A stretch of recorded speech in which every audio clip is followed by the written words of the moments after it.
Hello सांग मैंने आज ये वीडियो आम 5 द्वारा विभाजित नियम देखा ना जो संख्यार एकक घर 0 5 थाए से ही संख्याटी 5 द्वारा विभाज्य हुए। आपण मैंने देखिए 5 को पणिका जब देखा 5 के 5 5 दूनी 10 सबुरी 0 और 5 ही यूज हो आसूँ। तो तेणु 5 द्वारा विभाज्य से जार कि शेष आम देखा कौन 0 कि 5 थी। ये देखो ये हूँ 0 तो ये हो पार 5 द्वारा विभाज्य, ये अच्छी 5 ये भी हो पार 5 द्वारा विभाज्य, किंतु ये अच्छे 8 तेणु ये विभाज्य हो पार ना 5 द्वारा।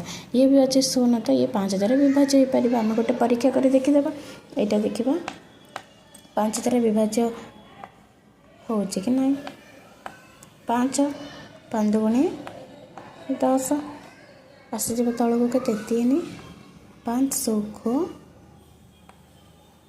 30 होना।